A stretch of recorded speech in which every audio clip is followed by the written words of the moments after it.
مسئلہ یہاں پر پیدا ہوتا ہے کہ جب لفظ بدعت بولا جاتا ہے تو بہت سے لوگ اس کی تشریحات اور تفصیلات کے اندر لوگوں میں غلط فہمی پیدا کرنے کی کوشش کرتے ہیں، لہٰذا ہم خود سے اس کی کوئی تشریح نہیں کرتے، اس کی کوئی تفصیل نہیں کرتے، اس کی کسی ڈسکرپشن میں نہیں جاتے، اس کی کسی ڈیٹیل میں نہیں جاتے، بلکہ جو تفصیلات اور تشریحات صحابی رسول صلی اللہ علیہ وسلم نے بیان کی ہے ہم اسی کو دیکھ کر اس کے اوپر فیصلہ کر لیتے ہیں۔ ایک بہت بڑے عالم گزرے ہیں علامہ شاطبی رحمۃ اللہ علیہ، ان کی ایک کتاب ہے الاعتصام۔ اس کتاب کے اندر وہ صحابی رسول حضرت حذیفہ بن یمان رضی اللہ تعالیٰ عنہ کا ایک قول ذکر کرتے ہیں کہ صحابی رسول یہ فرماتے ہیں کل عبادت لم يتعبدها اصحاب رسول اللہ صلی اللہ علیہ وسلم فلا تعبدوها فإن الاول لم يدع للآخر مقال، کہ ہر وہ عبادت جس کو نبی مکرم شفیع اعظم صلی اللہ علیہ وسلم کے صحابہ نے نہ کیا تو تم لوگ بھی اس کو عبادت سمجھ کر مت کرو۔ کیوں؟ کیونکہ جو پہلے لوگ گزر کر چلے گئے ہیں انہوں نے بعد میں آنے والوں کے لیے عبادات کے حوالے سے کسی بھی قسم کی کوئی کسر اور کوئی کمی نہیں چھوڑی۔ اب یہ صحابی رسول کیا فرما رہے ہیں کہ ہر وہ کام یا ہر وہ عبادت جس کو نبی کریم صلی اللہ علیہ وسلم کے صحابہ نے نہیں کیا،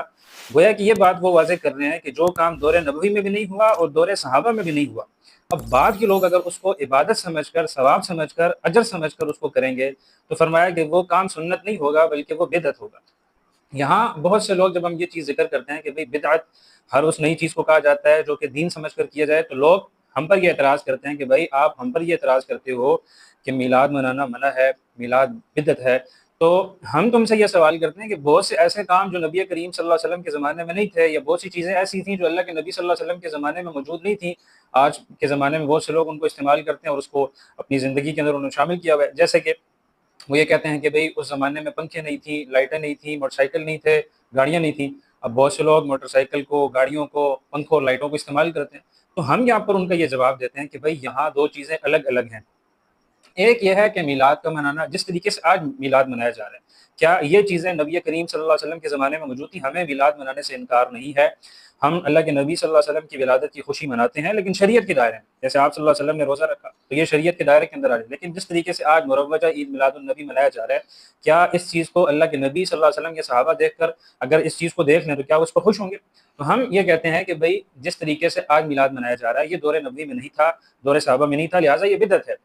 اور جس کو آپ دین سمجھ کر کرتے ہو، ثواب سمجھ کر کرتے ہو۔ دوسری یہ جو بات ہے کہ پنکھوں کا، لائٹوں کا اور موٹر سائیکل اور گاڑیوں کا استعمال کرنا، بھائی بات یہ ہے کہ آج کے دور میں اگر کوئی پنکھا لگاتا ہے، گھر میں اے سی لگاتا ہے یا لائٹیں لگاتا ہے یا اس کے نیچے کھڑا ہو کر نماز پڑھتا ہے، تو کیا وہ دین سمجھ کر اس کو استعمال کر رہا ہے؟ قطعاً ایسا نہیں ہوتا۔ پنکھوں کا، لائٹوں کا یا اے سی کا استعمال کرنا یا موٹر سائیکل یا گاڑی پر سفر کرنا، کوئی شخص اس کو ثواب کی چیز نہیں سمجھتا یا اس کو دین کا حصہ نہیں